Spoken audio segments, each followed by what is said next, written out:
Here's a story about me and Rabbi Mendel Futterfest. Here's a picture of Rabbi Mendel Futterfest. And it's got glass over it, so it's sort of hard to see. Here we go. See? Rabbi Mendel Futterfest. At least. What's this? It's a picture of a picture of a picture. How does that happen? Anyway, here's the picture of Rabbi Mendel Futterfest. This was before I got married. So it was like right when I came to Israel, I came to Israel, I learned here in the yeshiva, it was like 1975.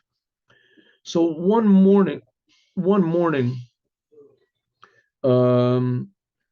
was a Baal Tshuva, right? So means I wasn't religious, and I became religious, and I learned in a yeshiva in New York, in Crown Heights, by the Rebbe. I saw the Rebbe, and I went to learn in this yeshiva. It was called Hadara Torah. But when I was there, I didn't go out and put tefillin on people. The tefillin, going out putting a tefillin on people, that started right before the 6-Day War, which that was in 1967. So the Chabad had been doing it, but I didn't do it. I didn't feel I was ready to go out and put tefillin on people and go out in the streets. It was too confusing for me. So but when I came to Israel, I decided, okay, now it's going to be different. I'm going to go out and I'm going to put tefillin on people. So as chance had it, we call it hashgacha pratis, there's nothing by chance. Somehow or other, somebody told me that there's a train stop in Kfar Chabad. It used to be just like a wooden platform. Now it's a building they have.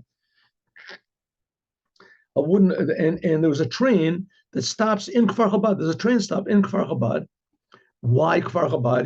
There was only a few hundred people in those days living in Kfar Chabad. Because the first, how do you say, engineer, what they call it, the one who runs the train, in Israel was a Chabad guy. His name was Shlomo Badanchik, and he even became the mayor of Kfar Chabad because he knew how to run a train from Russia. And he came from Russia, so he was like the only person that really knew, and he got the job. Okay, so there was a stop in Kfar Chabad, maybe because he wanted, when he ended the day, he wanted to go home. And that's the fact. And this train, by the time 1975 rolled around, there was a lot of soldiers, and the train was packed with soldiers finishing their weekend in Tel Aviv and going to the south, which I guess there was a big army base in Beersheba or something. And I used to travel on this train for about an hour or something like that. It was a very slow train. And I got off at Kiryat Gat, which is also in the south. And I would run across the tracks. And there was a train waiting to leave on the other side. I would catch that train and I would come back. What was the point of it? Tefillin. It was packed with soldiers, and we'd put tefillin on soldiers. So I went with other people in beginning, and we, would go down the row and ask, and it was always the same thing. You'd ask soldiers to put on tefillin, and they would say no, and then someone would say yes, and then everyone would start to say yes. Okay, however, this thing boiled down, the details are not exactly clear in my mind, but it ended up that I ended up going alone. And I would go alone, and I would with tefillin. At those days, Chabad used to use small tefillin for mivtzoim, for putting on other people. So I got really good at it. I would put 4 head tefillin in one pocket, 4 arm tefillin in the other pocket, and I would put 4 little kriya shmas and 4 kippas, and I would go on the train and I would ask people. There was maybe like 10 cars, and they were all packed with soldiers. And I said, would you like to put on tefillin? And always it was the same thing. People would say no, they don't want to. And then one soldier would say, okay, I will. And then as soon as that happened, then another would say, okay, I will do it also. And then even the ones that said they didn't want to, they would put on tefillin. So I would be busy. So I got really good at it. And I could put on like 4 different people and take off and put on. One morning, but in order to do this, I had to catch the train, which was like at 7:15 or something like that. So which means I had to pray alone. I couldn't go with a minyan and wait for them or anything like that. So I would pray alone. What I knew about praying in those days. In any case, so whatever I would pray alone. So I finished praying, and I'm sort of in a hurry, and there is Rabbi Mendel Futterfest standing on the door. Now, Rabbi Mendel Futterfest, he was a Jew he was very well known in Chabad, and he was in communist Russia, and he said he was sent to exile in Siberia, and he had to work there. He was there for like, what is it, 5 years, 7 years, something like that, in exile and at hard labor. But he was sent there because he did all these things to help other Jews, especially to get money to make underground schools and to provide for education. And he also had this whole thing where he forged passports because you could get out of Russia after the war. You could get out of Russia if you had a Polish passport. You could go. So everybody wanted to get out of Russia, so he forged passports, and or he arranged it that somebody else would forge them. Whatever he did. Anyway, they caught him and they put him in prison.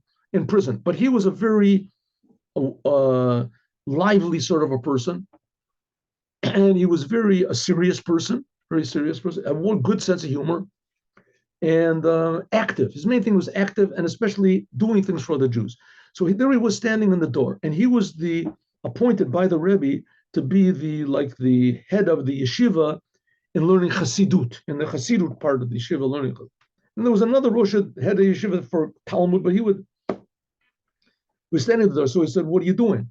He said in this broken sort of Hebrew, and I also had broken sort of Hebrew, "Ma ata ose." What are you doing? So I said, "I'm going to do mitzvah." So he said, "Gam ani rotze." So he said, "I also want to go." So I figured someday he's going to go. At that time, he must have been, in his late 60s or whatever. So I said, "Okay." And he had problems a little bit with his legs. Not something, in the end, it became pretty serious. But okay, so I said, "Okay." So he said, "You run and don't look back." So I realized he wanted to go with me right now. Okay, let's make a very beautiful long story, a beautiful short story. So it ended up I ran and he ran after me, and I made it to the train, and he miraculously made it to the train, and he was huffing and puffing, and he said, give me call me in another 10 minutes, 10 minutes. So I got on the train. He said, "Give me one pair of tefillin." So I gave him a pair of tefillin. Now I had three pairs, and a kippah and a shema, and I went in. So I went in and I asked the person. At those days, the train would have like a small chair on the right. The door wasn't exactly in the middle. It was like off to the side, and the door you went into the cars. So on one side was like one chair, and on the other side was like sort of a bench. It was made from leather. And on the bench could sit even four people. And on the chair, maybe you could sit two people, even though it wasn't designed for that. On the bench was designed for three people, and the chair was designed for one person. But they would, anyway. So I would ask the people, "You want to put on tefillin?" And always they would say no in the beginning. So I asked the first guy, "Who wants to put on tefillin?" He said no. The second guy said, like that, the Israelis know how to do it. No. I asked the third guy, and he was sitting right next to the window, and it was really very noisy. The trains were noisy. It's not noisy now. And it was like, this noise. You had to really yell for somebody to hear. So I said, "Would you like to put on tefillin?" Tefillin. And the guy didn't pay any attention, so I figured he must not have heard me. So I got a little closer. I want to put on tefillin. And he still didn't hear me. He didn't respond at all. I didn't notice that he was little by little turning red. He was getting really red. And so I was like leaning right over him. I said, "Excuse me, would you slicha rotzeh laniach tefillin?" And he said, he said, "Get away from me." And he grabbed for me, and I jumped back just the last second. And he started screaming how much he hates the religious people, and they're a bunch of parasites, and that I should be ashamed, and my mother should be ashamed. And he's cursing me and my parents and my mother and my Bobby and everything. And he's like blazing mad. If he wasn't sitting in the third right next to the window, he would have grabbed me for sure. There was no doubt about it. He really wanted to grab me and punch me. Who knows what he wanted to do? Flaming mad. So, I said to him, "Listen, I'm sorry, I didn't mean to say anything wrong, and I got to go, I hope you'll understand." And that's it. I went to the middle. And then one person said, I said, "Want to put on tefillin?" One person said yes. And as soon as he did, people started putting on tefillin. And I was going, suddenly I realized Rabbi Mendel is going to come in that door, and he's going to ask this bulldog, this guy, if he wants to put on tefillin, and he'll who knows, he'll punch him. Anything with a beard, he just goes berserk. It's like a bull with a red flag. So Rabbi Mendel came in, and I signaled him, and I pointed to this guy. So Reb Mendel, usually somebody does that to you. What do? You go, Reb Mendel just stood there. He didn't look. So anyway, meanwhile, people are tapping me on the shoulder. Rebbe, take off my tefillin. Rebbe, I want to put on tefillin.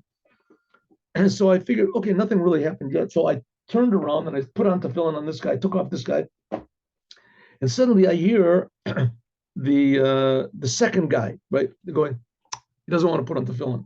And I see Reb Mendel approaching the third guy, and he's starting to turn red. And I figure I'll go and I'll help him. And suddenly somebody says, Rebbe, take off my tefillin, hurry, I have to leave the train. Oh, guys. So I figure, okay, so I took off the tefillin. Suddenly I hear Rabbi Mendel, he had a high voice. And he said, Ani ohev oscha, ata ach sheli, Ani ohev oscha. I love you. You're my brother. I love you. I turned around and I saw that this fellow was sitting there like this. Reb Mendel had his hand. He had put on the tefillin on his arm. He grabbed his hand and this fellow, and he put somehow or other managed to put a kippah on this guy's head. And he was saying, he just said that, I'm your brother. I'm your brother. I love you. And he put on the tefillin on him. And then all of a sudden, people started saying, Rebbe, put on me. I want tefillin. Take off my tefillin. I have to leave the train. So I took off this guy's tefillin and put on tefillin. I turned around and I saw, and too bad I didn't have a camera. Here's this big, massive guy, the third guy, that had, before he was like a wild animal. He wanted to kill me. And he was sitting there with a little Shema Yisrael and a kippah on his head, and he was reading from the Shema. And Reb Mendel was just standing him, looking with this, smile of satisfaction on his face, like like the mother whose son has just won, the first prize in the valedictorian of the school or something, like this. So I saw that Reb Mendel actually conquered this fellow with love. He conquered him with love. And from that moment on, I realized that that's the essence of every Jew. Every Jew in his essence wants to do the commandments, but you just have to be shown that it's a really good thing. It's a really good thing.